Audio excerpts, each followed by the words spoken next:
To tie it up, Kevin Durant, a game-time decision.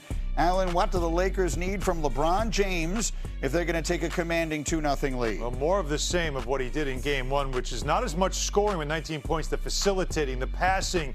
It helps, of course, that they did not want to guard Luke Kennard, who went crazy in that game, knocking down threes. They got a good game from Ayton as well.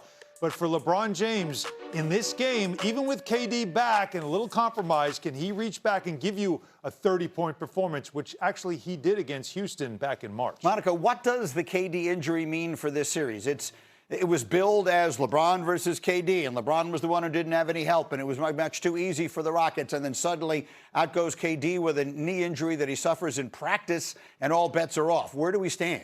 Our good friend Mike Wilbon used the word neophytes earlier talking about the Atlanta Hawks. I mean, this is essentially what you're also looking at in Houston without KD and that experience, right? You already lost Van Vliet for the season. Steven Adams, a guy who has that experience. There's not much more depth there, not to mention that this only adds another layer to your point guard issues without KD because he is someone who is a hub offensively and can direct and get those guys in order for the Rockets.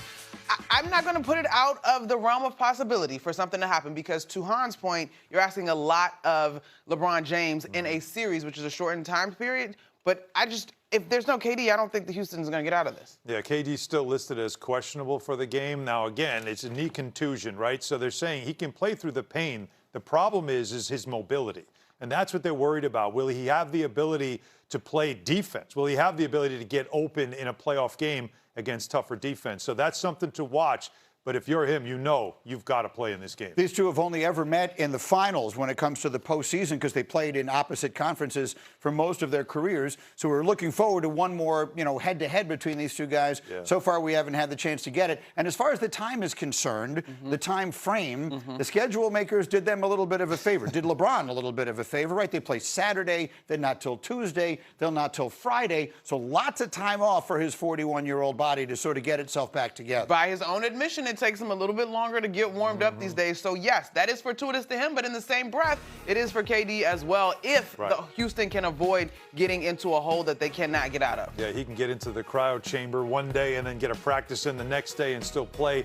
We have 12 days to Game 7. Right. So this is going to be a really long series. You got to get to the Game 7. But if you can extend it, that opens up a lot of time. Now, the whole idea of getting Luka back perhaps might be a shot in the dark because he's not really moving around at all yet in practice, which tells you it's still going to be a week, maybe even two, before you can see him possibly play in a game. Winner of this round will get the most likely, would be, I was about to say the winner of the OKC series. Let's just put OKC in the next round.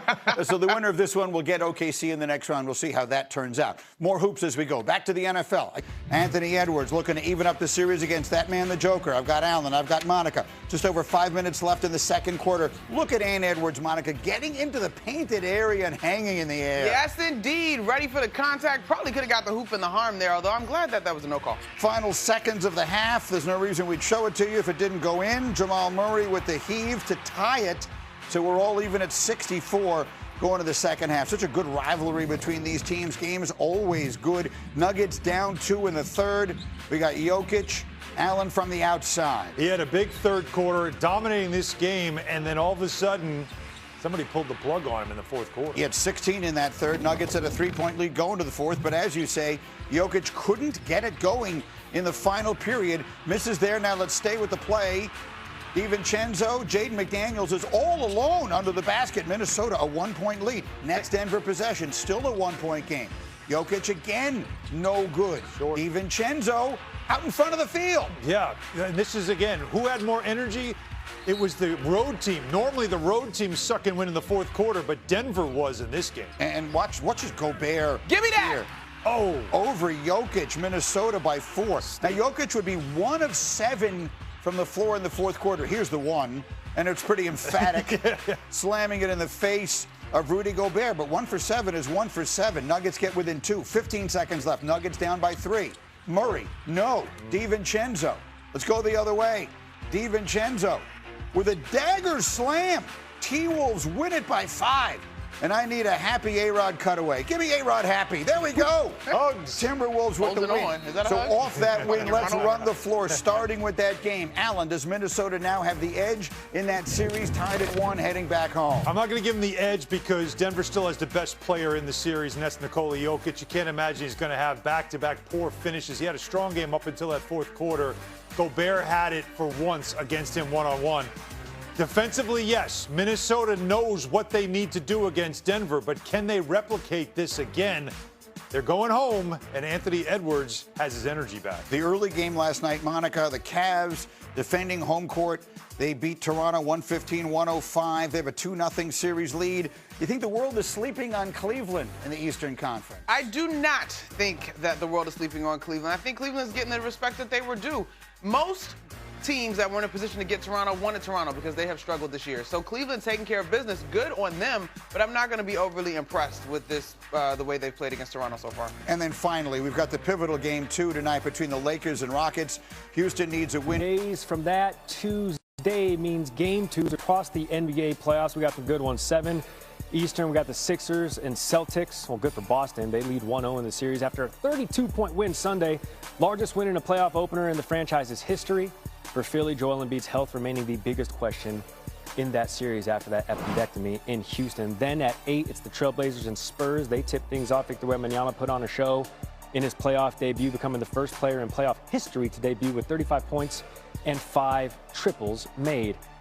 And then in the nightcap, it's the Rockets. Will try to even up the series against the Lakers. Kevin Durant will be a game-time decision after missing Game 1 with a right knee contusion at 37 years young.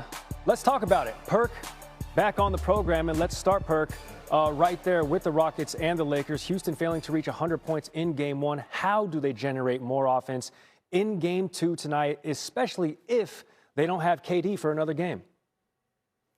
Well, one, they got to hang their hats on the defensive side and get back to their identity and getting stops. But number 2, they got to go run their offense through Alfred Sengun and hope that they can make shots Alfred Sengun is one of the most promising bigs that we have in the game for its upside, and they got to continue to feed him. But overall, they got to get it done collectively. From Tari Eason, getting stops, getting out in transition and running. Their defense got to transition to their offense and easy buckets. That's the only way that they're going to have a shot to winning this game without Kevin Durant.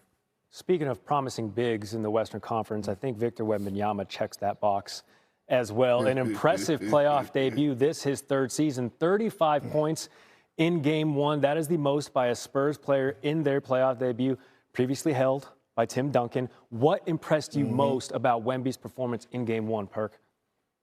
Well, the thing that has impressed me the most, not just in Game 1, but throughout the course of this season, is his growth. Being a big man and with guard skills, he has now embraced actually being a big man and being dominant. We saw in Game 1 that he was attacking the paint at first, finding ways to get to the basket, and then all of a sudden it opened up things for him on the outside, and that's the Wemby that you love, right? You want him to find that balance of inside out offensively. We know what kind of player he is defensively. That's why he got the Defensive Player of the Year award. But offensively, if he's going to dominate that in that fashion and have that balance, then it's going to be hell in hot water, not only in this series, but for the rest of the playoffs for everybody that he faces. And it's interesting, I think you mentioned it and Wendy mentioned it. It wasn't even like a standard Wemby game because he had 35 points, but only in his standards, 5 boards and 1 assist. He normally averages nearly 12 boards a game. All right, to a player that's not in the playoffs this season, Perk, that would be Giannis. He posted this last night. Let's read between the lines. Year 13, this has been one of the toughest seasons of my career, but as they say, like a phoenix from the ashes, pregnant pause on purpose there, I'll rise to the city of Milwaukee, my city. Thank you for the unwavering love and support. Feels like a goodbye. I don't know, Perk. What do you make of what Giannis hit the internet with last night? At this point, I don't even care. Like I'm over the top. No, seriously, I'm over the top with Giannis and the whole Milwaukee situation, man. I mean, like that whole situation is dysfunctional. It's confusing.